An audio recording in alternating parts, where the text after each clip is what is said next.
All right, welcome everybody to another CNC Q A show. Let me bring in my sidekick here. There we go. It's just me and Mr. Paul tonight so far. Hello, everybody. Hope everybody's doing well. Tonight I'm going to. I think y'all have seen this. Let me switch back over here to this for a second. But this is one I ran on a little test piece. This is actually some pine. And I ran this, I don't know, a month or so ago, probably. And I've got some glued up maple, about 1.5 inches thick. So I'm going to try to run a nice one of those for my buddy Jim, because he's actually the one that he came over and he saw that, and I said, well, it's just some crummy pine. He goes, well, let me go get you some wood. And he came back and he brought me two big old chunks of maple that he glued up in plain. So I thought, well, since he gave me those, when I make one of these, I'll give it back to him. So his wife would like that. So anyway, that is what I'm going to be working on tonight. Paul, you got anything you got going on you want to talk about? Nope, I'm just here to enjoy the show and to Okay. keep an eye on the chat. Have you made any headway on your Christmas challenge project? I glued up a piece of wood. Okay. Well, baby steps. That's all it Some takes. progress. Yeah, baby steps. If anybody wants to know more about that, they should go for this YouTube channel right here, which is our buddy Ryan, who's not with us tonight. He's out of town, I believe, but he does this podcast, making it up as we go. And in fact, I can even hit the little promo button, but he's not here in the circle. So, but anyway, it's Saturday nights, 9 p.m. Eastern. Like I said, he won't be doing one this Saturday because he's out of town, but he will be back at it, I think, the following Saturday. So, anywho, did we have any questions out there? Oh, Russ Meadows is out there, and Kenneth is out there, and Troy Okay. Pritchard's out there, John Thompson. Okay. John says, do I still mess with my laser? Well, yes, I do. And I assume you're talking about my own tech, my 80 watt, which is sitting right here next to me. I've been using it to, laser cut some more of those wedge templates for the wood turners use when they're doing segmented turning. Use them to set up their wedgie sled. I started. I'd been out of stock on those and just hadn't got around to making any. And I keep getting emails from people saying, "When are you gonna put those back on your website?" So I'm like, "All right."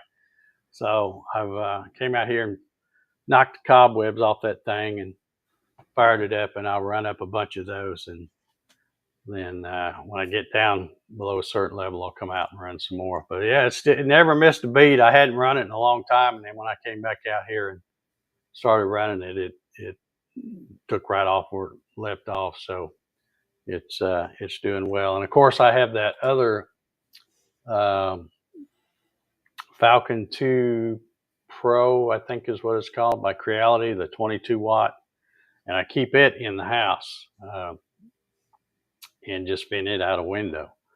But it's a good little machine too. It isn't quite big enough area for me to run those templates. It's a lot easier to do it out here on the big one. But yeah, I'm still using it. Okay. Well, Paul, if you'll keep an eye on the comments for me. Sure, I can do that. And let me know if there's any questions or anything, and I'll go ahead and get started. Let me get see if I can get the screen share button. And it should be able to hear Oh, wait a minute. That's not doing nothing. Oh, I know why. Because I didn't do this first. Duh. Okay, there we go. So you should still be able to hear me and Paul in the background here yakking. So Paul's going to keep an eye on the chat, and if anybody's got any questions with anything I'm doing, um, he'll stop me and let me know. All right, so I got my VCarve Pro open. I did finally upgrade to the latest, greatest stuff. So I think I must be current because I don't see the thing in the corner up there telling me there's a new thing. But anyway, I'm going to start out by clicking create a new file. Let me measure. This material is 17, I believe. Let me double check. I don't want to go from memory. Yeah, 17 by 13, but there is a little catch to it. And you'll see that here in just a minute. So I'm going to put 17 running that way, 13, and then it's right at 1.5 inches. I'm going to do material or machine bed for the Z0 XY datum in the center. And that should be okay. All right, now there is something a little peculiar about this piece.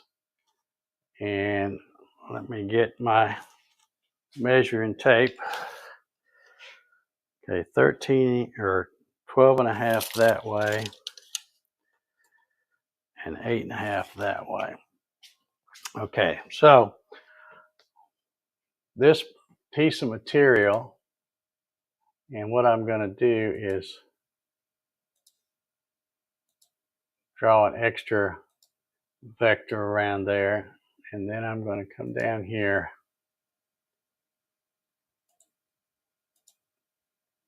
and put that, just a little line. Then I'm going to move this line relative to where it's at. I'm going to move it back. Oops, not that way. Here. 12.5 inches right there. And then the other one, what did I say it was? 8.5, I think. Yeah, it's 8.5. So I'm going to draw a line right here. And then move that one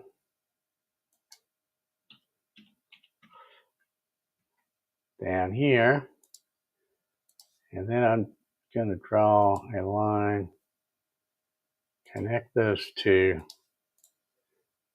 And the reason I'm doing that is because the corner's missing on this blank. So let me real quickly, I'll hold this up so y'all can see what I'm talking about.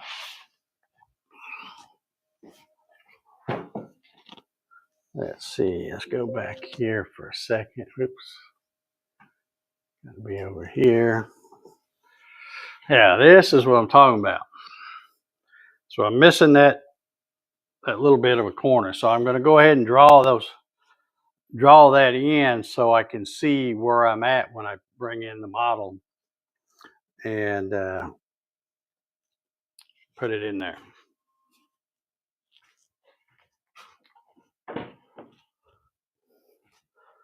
Now let's go get the model.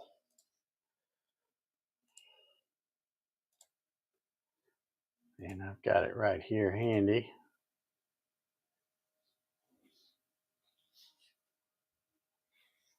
Okay. I need to scale it in inches. I need to turn it around.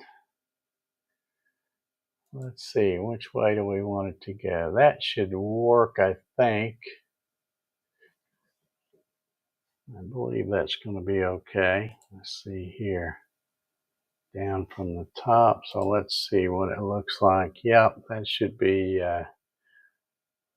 pretty good. This thing is going to be really,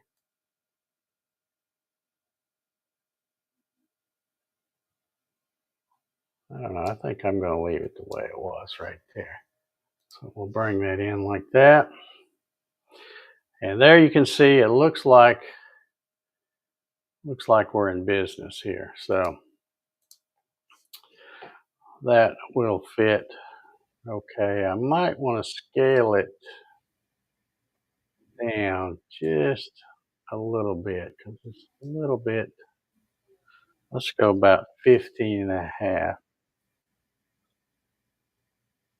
Oh, 15 and a half, Dave, not 1.5. There we go.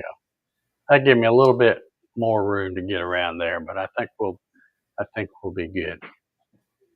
Now, another thing I want to do is I want to come down here to my 3D model tools and I want to create a vector boundary around here. And that makes this little boundary right here. And then I'm also going to come here and I'm going to offset that one outwards, create sharp corners. Yeah, 1/4 inch. And we're going to put that there. And you'll see why I'm doing that here in just a little bit. Paul, I'm going to make sure I'm still hearing you okay. And is there any questions or comments? No questions yet. Okay. All righty. So, and this thing, like I said, it's 17 this way and 13 this way. So I'm going to end up running this thing sideways like you see it here. And I'm going to put that cutout part down on the lower left-hand corner. The origin will be right here in the center. And like I said, we'll set the Z0 off of the machine bed just so that we stay consistent between tool changes and things. So next, I'm going to come over here and I like to use a roughing pass. So I'm going to select a roughing tool path here. Let's highlight this. And I'm also going to highlight that outer vector that I created. So I'm going to go here. I want to come over here to this highlight selected vector because I want that to be the machine limit boundary. It's going to be this. So in other words, it's not going to go all the way across all this wood. It's only going to go right here where it makes a difference. Because this is a square or a cross shaped thing, you don't want to waste time going and clearing all that. You could, but it'd be just a big waste of time in my book. Plus you'll have these big chunks of pine you can use for something else. And I'm thinking I'll probably take these parts and probably cut them up into 1.5 by 1.5 square by however long that is, and I can use something for a rotary axis project coming up here in the near future. So I'm gonna, it's got the 1/4 inch end mill selected. I'm gonna come and pick, it's the 1/4 inch downtown Jenny is what I like to use. And I think, okay, feed rate 100. I was going to say I'm going to slow it down a little because this is maple, but I think 100 will be okay. Normally I run about 150 or so. But past depth 1/8, I think that'll be okay. So we'll put the downtown Jenny right there as our clearance tool. I don't think I'm going to need any boundary offset. No, I wasn't done, but let's go back and look at this again.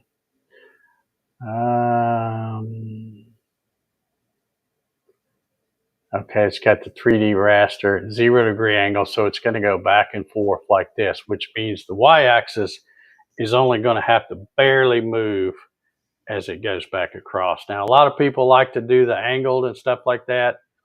45 degree or 60 degree or whatever.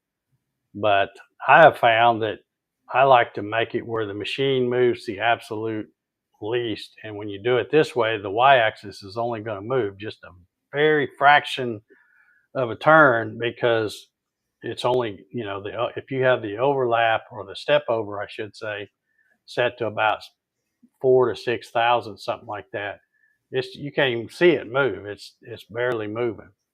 And if you get them good and close like that, you'll get a really good finish on the thing too. So, all right. So I think safe C is at 1.75. That should be good, I think. All right, I think we're good there. So we can now check this one out.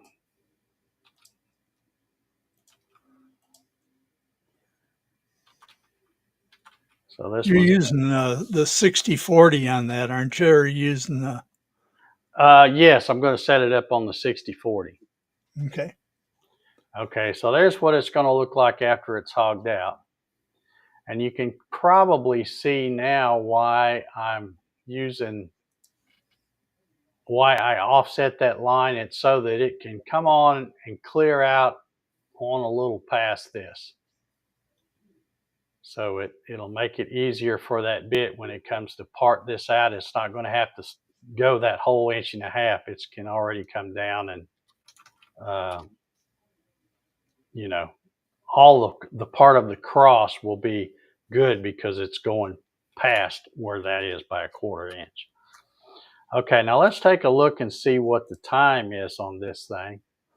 And you can see that this is a big old piece. It's going to take 3 hours and 34 minutes. And that's just the estimate. Most of the time it takes a little longer than that. Now, don't think, if there's any new folks out there, don't think you're going to set this up and hit cycle start and then go on to work or go on to bed or something like that. No, you're going to have to stay up and watch this thing. Or you can change it up, as I mentioned before, where you have different little areas that you can cut. And I'm going to show folks how to do that. Let's say you got a regular day job and you're trying to run this during the week, and you've only got an hour or two in the shop each night, and you don't have time to run all this. Well, you could pause it and leave everything on, or if you've got the software that will remember how to start from the next line, you could do that. But a really easy way, I think, is to just change this vector. Let me come back over here to this side. I put this outer vector here. And so when I do this roughing pass, it's roughing everything that's within that vector. Well, what you can do is I could cheat a little bit, and I could say, let me draw a vector right here. Oh, wait a minute, that's not what I wanted to do. Let's go right here. And I'm going to come up right about there. Okay, so now if I come back over here and I say do a roughing pass, and it's got the selected vector. Oh, yeah, I thought that line looked funny. Okay, now I'm going to say use this selected vector instead of that big one. And then I can say calibrate. And if I do, let me turn that one there off. Now it's just going to do this much. And if I turn that one off again, now we're at 32 minutes. So that would be, you could even label this one day 1 roughing pass. and then make another one that overlaps this one, and we'll go back and do that. In fact, let me rename this one.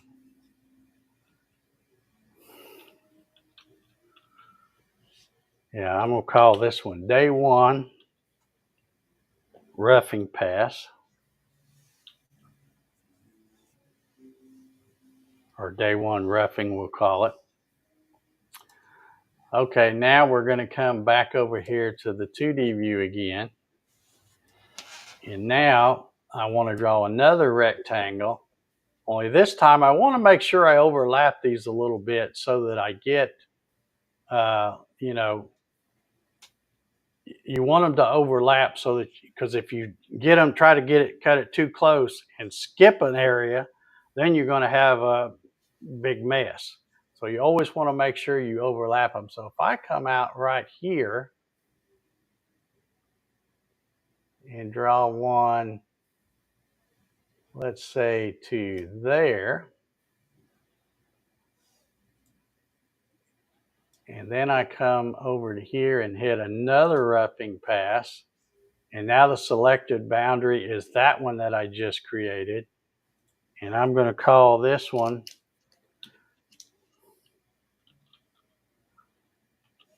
Day 2 Roughing. Okay, so now if you start off Day 1, you're going to spend about 30 minutes, maybe an hour, because like I said, sometimes that thing will run longer. So now you've run that much, and you can shut it down for the night. Of course, when you come back the next day, what do you have to do? You have to make sure you home your machine, and you have to know where that center point is. That's why I mentioned the other night, and I probably mentioned it every night I've done these shows, is that don't count on the computer to remember your location. It should, but write it down on paper anyway. That way you can always go to it if for some reason your G54 is lost. You can go back to it. Okay, so there's Day 1. Then you come back, you go to work, you come home the next day, and you go, okay, let me do a little bit more. And now we're gonna do this one on Day 2. You can see how, since they're overlapping, you don't miss anything, it gets it all. So that would be Day 2. All right, so then you shut it down, you go to work the next day, and you come back, and we're gonna create yet another one. But now you got to guess on your center point, right? Well, that's why you write it down. You know okay. where that center point is. Yep, Like I said, depending on the software you're using, if you're using G-Sender, it should remember where your G54 is if you have it set up that way. But I don't ever trust those things. I always like, well, you know, let me write it down. That way, no matter what goes wrong, I know how to get to that point, because all I have to do is home the machine, get it back to the machine 0, and then I know how to tell it to go back to whatever coordinates I have written down. And when I say coordinates, I'm only talking about X and Y, because the Z, I can always re-zero that with the probe anyway. Right. Which is what I'm going to do. I'm not going to, because once you home the machine, your Z's out anyway. So you can redo that one on the bed. All right, so I'm going to take this one, and now I'm going to come back out to here. No, wait a minute. That's not where I want it, is it? No, that's not right. Let me get rid of that one. Oh, I guess I did get rid of it. Okay, now let me do that again. Let me come down to right to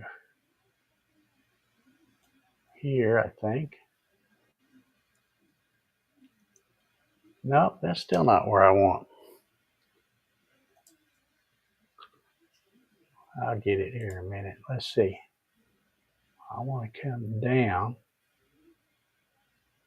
right to there.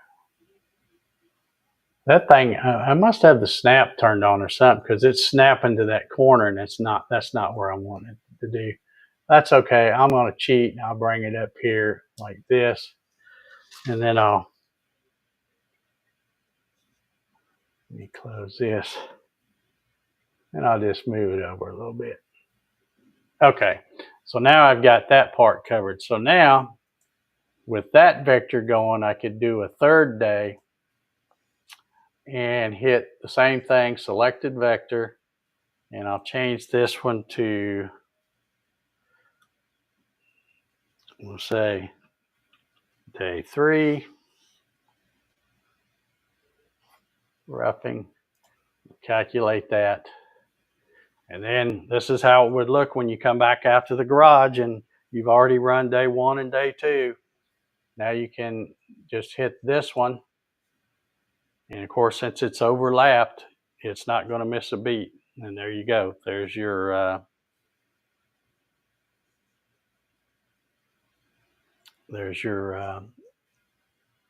first 3 days of working. And you can see now, if I come back here and check the time, see that first run, if you try to do it all in one night, you're a good 3.5, probably 4 hours, something like that. But here it's broken down into more manageable things. Now, of course, when you look at day 2, it's 2 hours and 20 minutes, and that's because it's doing this long part here. So you could actually even break that down even more. So if I come here to, let's see, if we come back over here, and I'm on, let's turn these off. Oops, come on, Dave.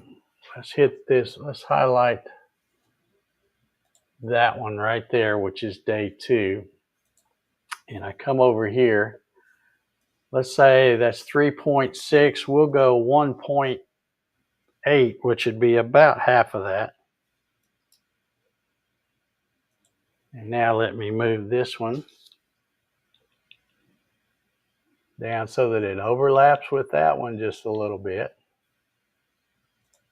Okay, and now let me copy and paste.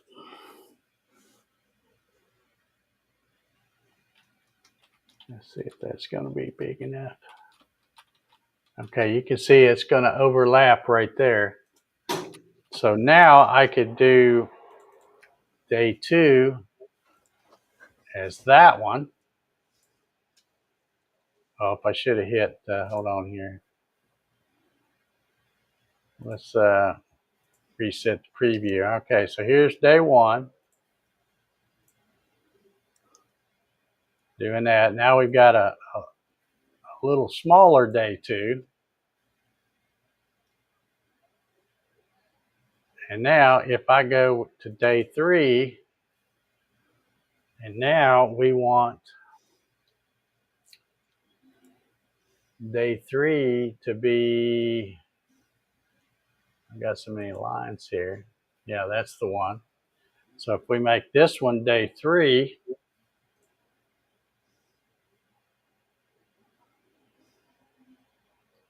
and then we can do this one up here,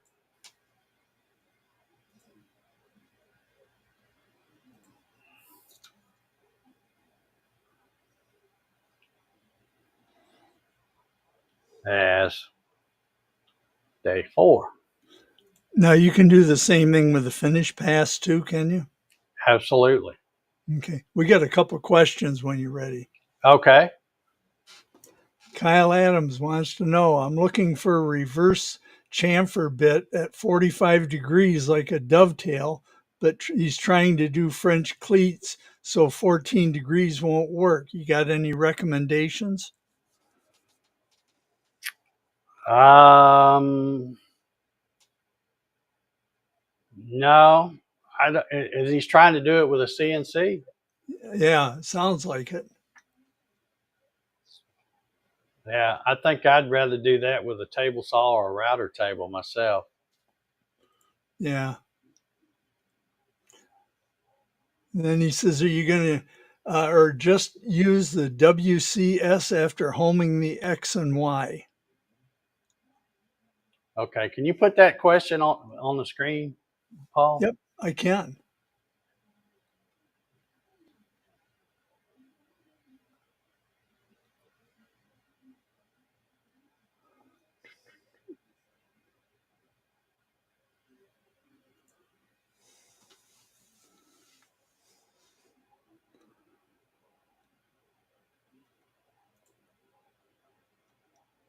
There you go. Okay, just use a WCS. I'm not sure what WCS means Yeah, I didn't know either. after homing the X and Y. Yeah, I'm not sure what that acronym is standing for. If you're talking about hitting the button where you can go to the thing in both G Sender or a lot of those things. Oh no, I'm not using. Well, I guess it's kind of a way of rest machining, but I'm just showing an easy way. At least I think it's an easy way to set it up where if you don't want to sit here and run for 3.5, 4 hours, you can just do little sections at a time and stop it and completely shut the machine down. So,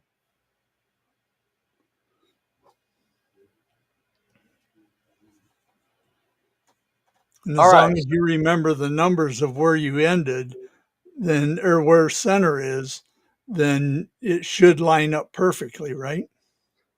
Exactly. That's all you need to know is you need to know what your work coordinates are, which is, in this case, it'd be the center of the material. So like I said, I always write them down. I keep a pad of paper right out here on this desk, and I always write them down. So if for some reason when I use G-Sender or whatever I'm using, if it does not get the right number, I just go to, I punch it in or uh, jog it over to exactly where it's going to go to those coordinates.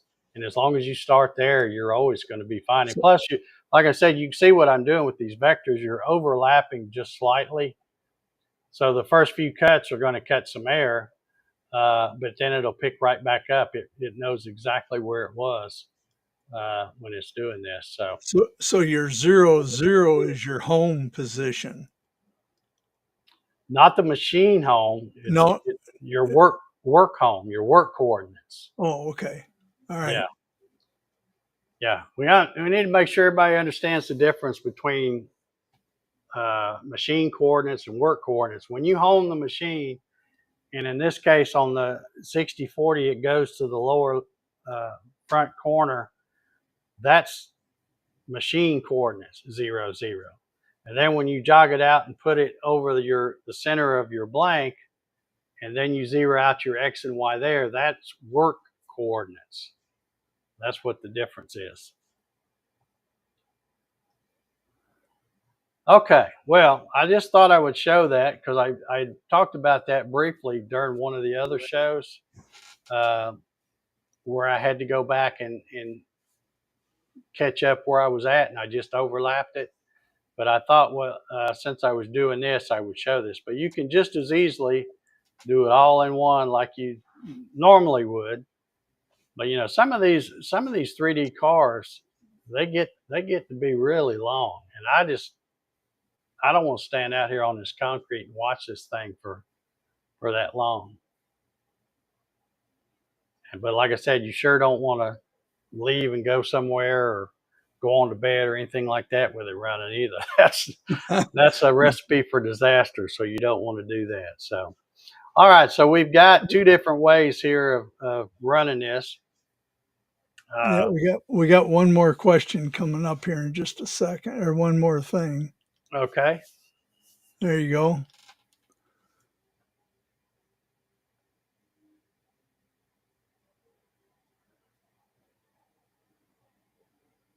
Okay. W is work coordinate. Okay. Work coordinates something, I guess. Yeah. Well, that's what I'm saying. If you're using G Sender and you have the G54 set up, which I think it's set up like that by default, it will remember when you come back out the next day and turn it on and you home it, it will, you can just hit the button that says go to 0 and go to XY0, and what it's meaning is go to the last G54 work coordinates you had set up, and it'll remember it. But I'm just saying, just for anybody that's new, get in the habit of writing those down, and that way if you screw something up or whatever happens, there's nothing worse than needing to know those coordinates and don't know what they are. And it doesn't really matter whether the computer software remembers them or you have them written down on a piece of paper. That's what's important, is that you know how to get to where you're going to start again. And as long as you do that, everything will come out fine. So, all right. So let's go to,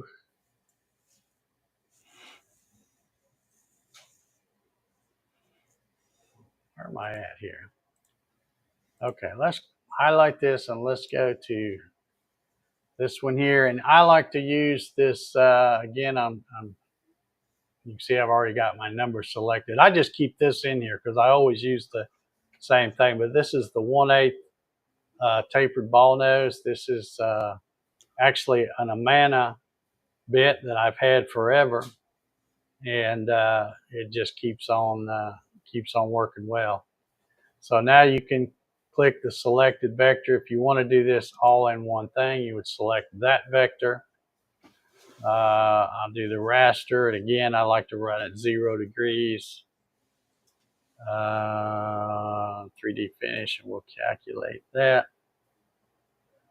And again, you can see that if you run this all in one whack, you're looking at close to 9 hours estimated. And like I said, I found that Vectric is usually slower, it says it'll go faster than what it really does. So that is a long time. That's an all day job. So I would definitely come back here to the 3D finish, and we can uncheck that vector. And if we do this the same way we did the other one, I'm going to put, well, I don't know what day. I'm just going to leave that 1, and we'll number those 1, 2, 3, and so forth. So we can do that much. So that'll clean up that much of it. And then we can come and hit this again and hit, where was that next one? Was it right there? Yeah, that's it. We'll call that, oh, it's already going to do it, 2. So now we'll clean up a little more.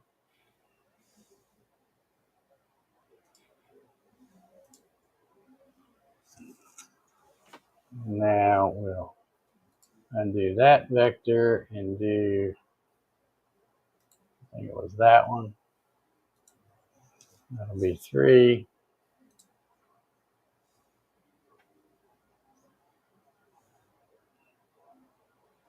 Oh, I hit the wrong button, didn't I? Dadgummit, Dave. Knucklehead. All right, so let's, I want that one, that one, that one, that one, that one, that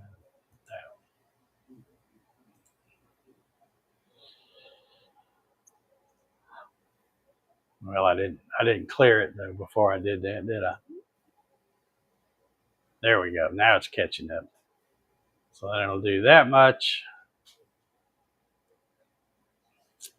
And then we can do one more. That way we're breaking that 8 hours or 9 hours up into 4 different sessions. And I need to hit that one right there.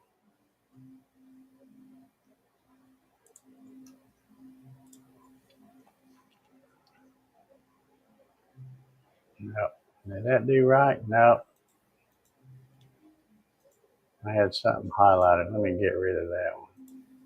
All right, let's start over and do that one again. So this one, there we go. I didn't have the shift button held down, I don't think. There we go.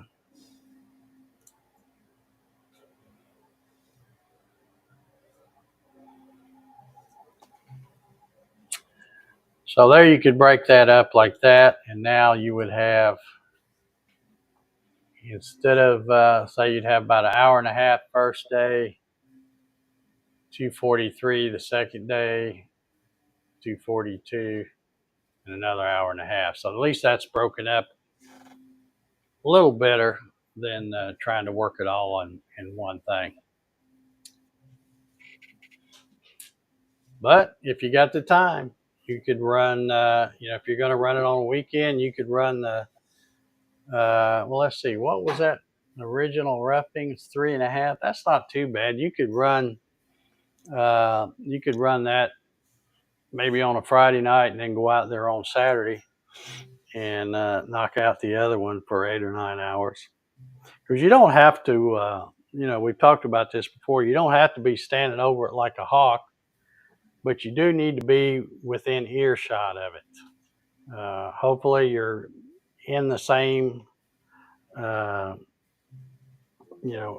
in the same area or the same room, shop, whatever, and you're able to hear the difference in the router if something goes wrong. Um, in my case, and I always say don't do what I do, but my my living room is right through that door. I don't think you can quite see that door back there. Yeah, right there is where the door is. And about 10 feet in is my recliner. So I can sit there and watch TV, football games or whatever, but I keep the sound down low enough that I can always hear what this thing is doing. Because you if you're not watching it, you at least want to be able to hear it. So, But what could possibly go wrong? uh, I know that's what a lot of people think, but I won't mention any names, but I saw a comment in the Facebook group the other day, and it was somebody who's relatively new CNC person. And he came back and he posted a picture of where it had jammed in his spoil board and messed up some stuff. And somebody made the comment and say, well, were you watching it? And he said, no, I watched the first few passes and then I had to go in and take a work call.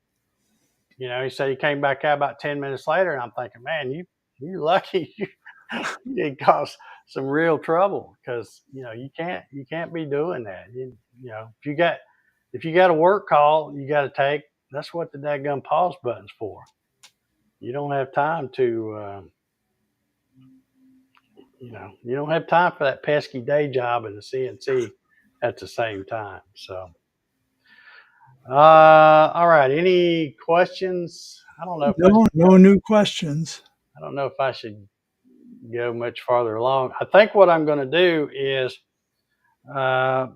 because the thing will be loud cutting maple, I'm probably not even going to set it up there and run it, but I might go ahead and get it set up on there. Let me. On your piece of wood, are you going to hold that down with clamps, or are you going to use tape and super glue? For this one, I've got the painter's tape and the super glue. So you don't have tabs on that? No.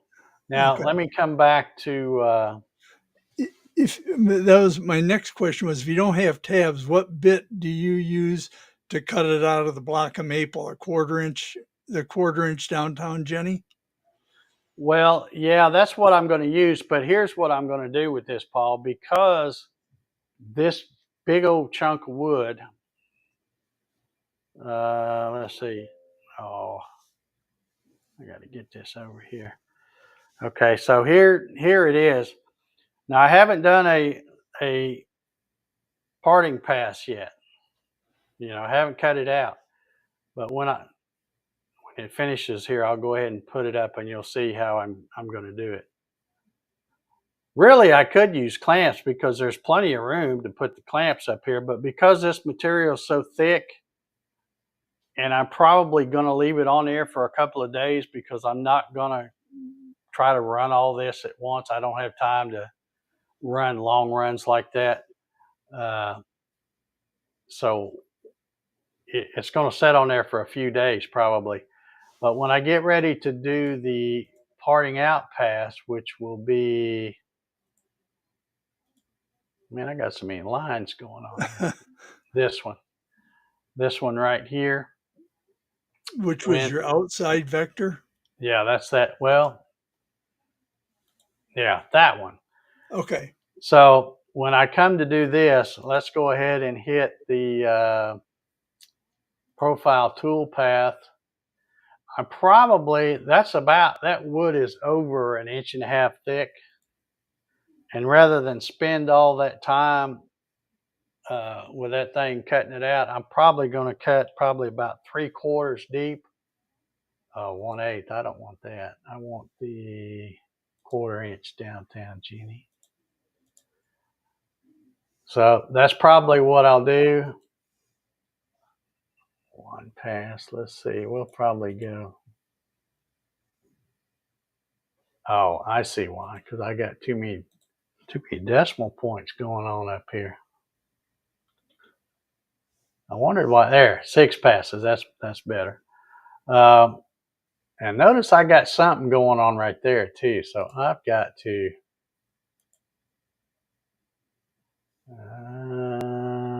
Let's see.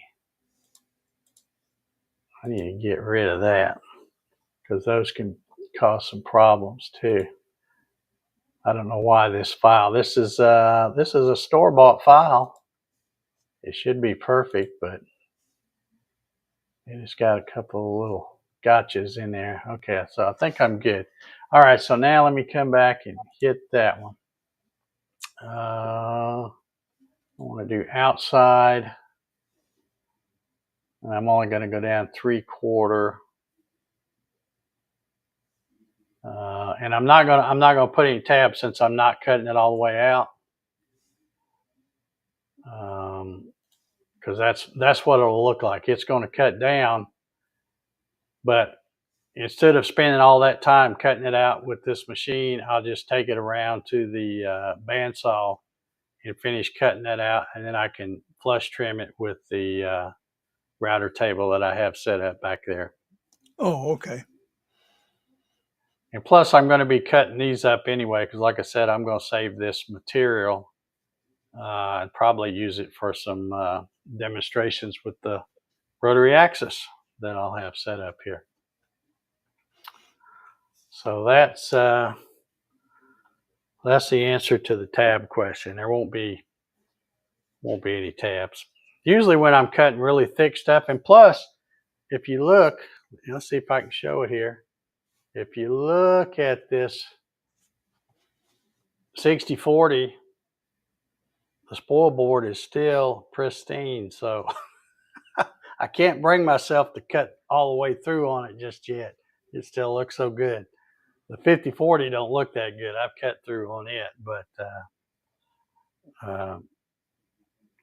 but this way I won't be cutting through. All I got to do is worry about the CA glue and the tape to hold it down for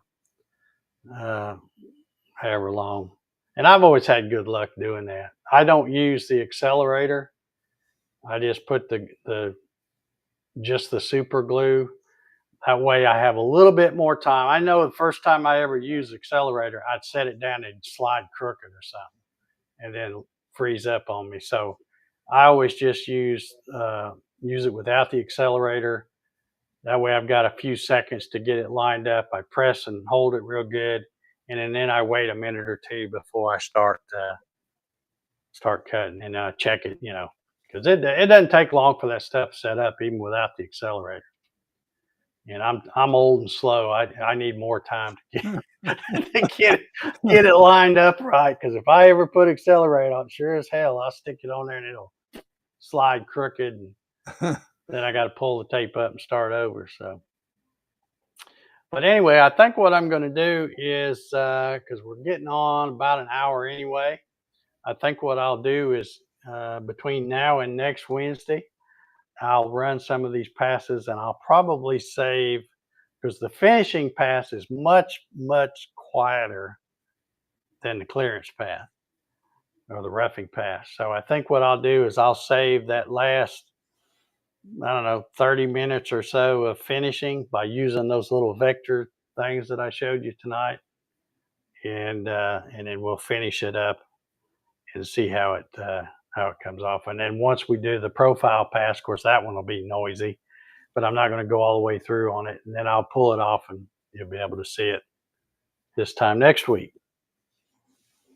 So let me look over here at the comments and see if anybody's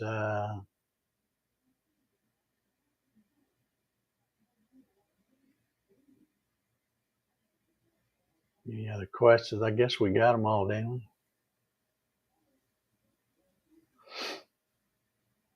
Yeah, Kyle, I tell you, I'm sure somebody probably makes that bit somewhere, but or you can probably find something. I'm trying to think what angle I always used to use for French cleats. I think I always used 60, but I would set the table saw and run a piece through the table saw to make the French cleat.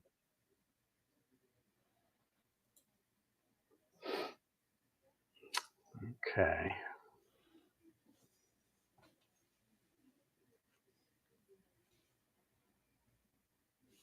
All right. I guess we've covered them all. You think of anything I missed, Paul? No. Okay. When you were setting the original depth of that on the, when you had it where you were showing how deep you were going to cut it, do you make the highest part even with the top, or how do you set that on the board? Well, if you look when I did that front view, I don't Yep. think I can get back to. Let me see if I can. Hold on here. Let me save this before I go any farther.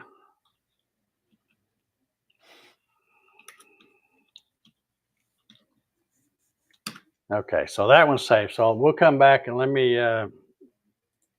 get back over here to the screen share, and I'll do it again. I'll go new.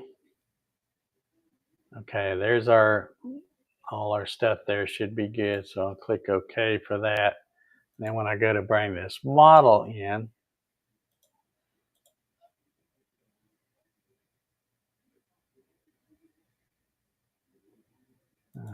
scale inches. Yeah, that's the way we had it, I think.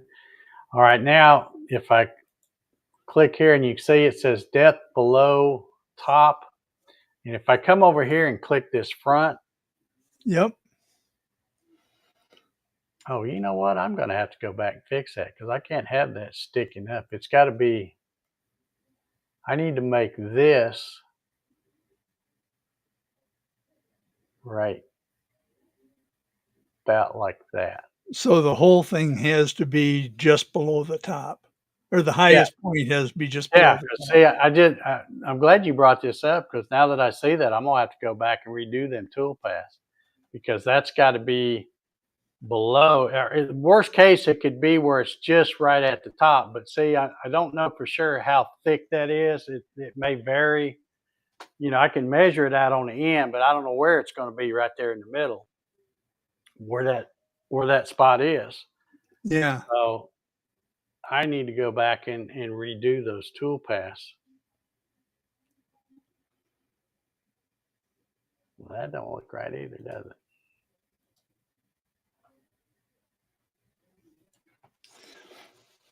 Oh, I think that's that guy's head right there is what sticks up the highest on this. Or actually, as I look at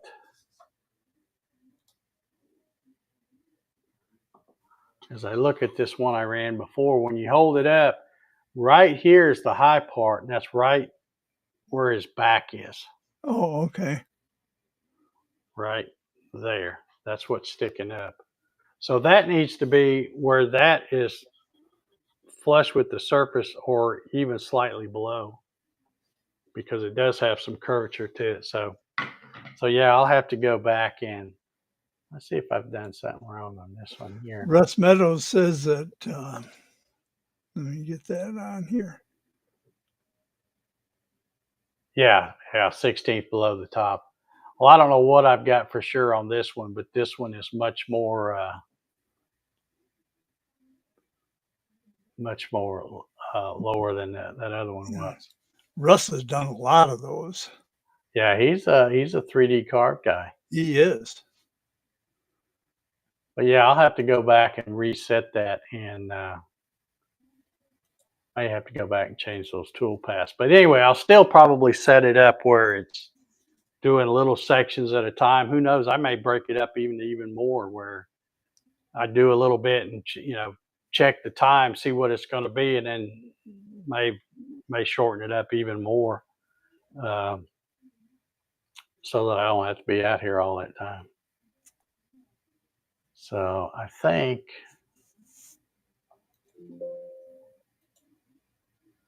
yeah, I'll have to go back and look at that one again, because I had that spot sticking up through there, so that one's not going to work. All right, where's our time here? I thought I had a time on here somewhere. Oh, there it is. Yeah, we're just over. Yeah, might be looking at more than 12 hours. Yeah, that's for sure. That's going to increase the time.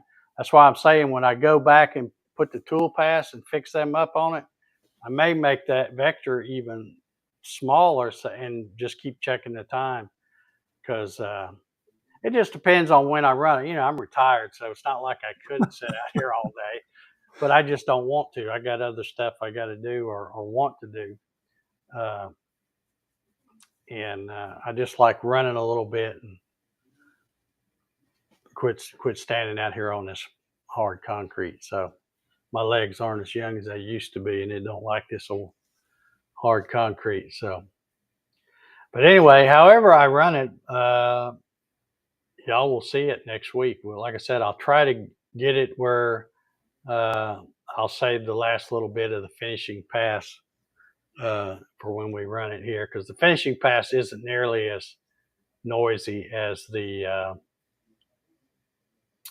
roughing pass, and especially in maple or a hardwood like that, it's going to be a little bit loud. So, old downtown Jenny will be getting their money's worth out of that one. So, all right. Well, Paul, if you don't have anything else, I guess we'll get ready to go. Don't forget, not this week, but next week, not this Saturday, but the next Saturday, check out my buddy Ryan on Saturday nights, 9 p.m. Eastern, 6 p.m. Pacific, for the Making It Up As We Go podcast, where he talks about some CNC router stuff. I notice they don't talk about CNC router stuff as much as they do the laser, and especially 3D printing. They're really hot on the 3D printer stuff. So, in fact, Ryan's the reason I ended up spending a bunch of money on a new 3D printer recently that really didn't have any business buying, but I did. So, too late now. You only go around once. I've already fell into the rabbit hole again. So, but anyway, yeah, if you like 3D printing stuff or laser stuff or whatever, as well as CNC router stuff, go check them out on Saturdays. And I think, well, the only other thing I was going to mention again is, they've got the challenge starts on Black Friday, which this year is November 22nd. Of course, you can start on it now, but if you want to learn the details about the challenge, go to www.rballarddesigns.com. He's got that on his website over there.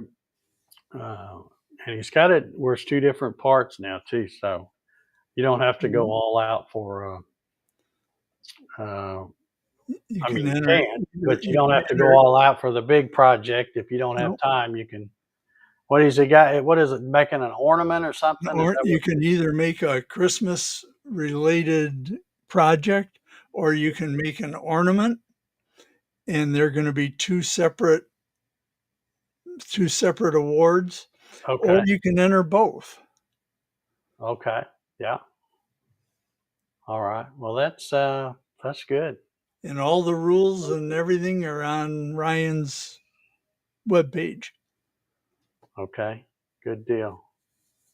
Well, that's where you want to head to go over there. And of course, I'd be remiss if I didn't mention that, if you're interested in looking at, checking out an Emolab CNC, whether it be the 6040 or the 5040 or rotary axis or all of the above, make sure if you do decide to purchase, use the discount link that I have below down in the description because you can get 10% off your whole order off of the NEMA Labs website. They also sell on Amazon. That discount code won't work on Amazon, so you'll probably find if you use my discount code to get the 10% off and purchase from their website. I don't even know if they have a price difference between Amazon and it's probably they probably have it marked a little more because I think if you're an Amazon seller, I don't think Amazon lets you sell it somewhere else for less. I think it has to be the same or more. I could be wrong about that, but Amazon has some pretty funky rules about the way they want you to do things. But anyway, there's a discount code down below if anybody wants to check that out.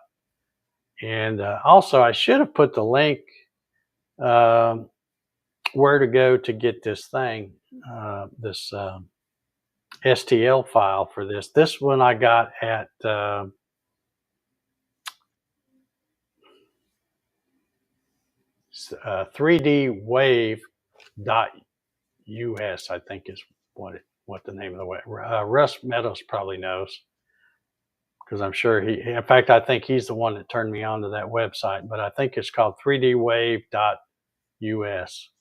Now these are all paid files, but you can see why they're good quality stuff, not some of the Russ said, Jeff, shenanigans stuff. Russ says that's it. Okay, I thought it was, but yeah, that's great website. Like I said, it's all paid models, but they are jam up. It is really good work. He's got a good team that makes all these different models, and you probably won't end up just buying one. You go there and look around. You'd be like me, you buy 4 or 5 of them. I've got some I've had for probably a couple of years and haven't even run yet. You may see them one night on this show because I haven't run them yet. But anyway, all right. I guess me and Paul's going to get out of here if I can figure out how to get back, turn that banner off. There we go. We'll get ready to bug on out of here. I've got so many things. Russ Meadows says he has over 3,000 files. Oh yeah, I think he got in on one of them early bird deals or something where he bought a bunch of stuff. But I bought quite a few. Like I said, I buy them with good intentions, and then I just never run them. But I'll break them out. I've got them all collected from my computer and got them in an area of stuff to cut. I got a folder called stuff to cut or stuff to run or whatever, and I'll eventually get to run them. I've got this cross and a couple other crosses that I'd like to run. So you might see that. And if you hadn't noticed, I do have it's not set up. The rotary axis is just sitting back there. I'll probably, after I get some scrap wood out of this maple, maybe start working on some rotary axis stuff. And if anybody was interested in that, be sure and tune in. But just follow me on Facebook or YouTube or whatever, and you'll know what's coming up by the thumbnail I put out. So anyway, that's it. Paul, if you don't have anything else, I'm going to hit the button. Okay. All right. Good night, everybody. Night, Have a good one. everybody.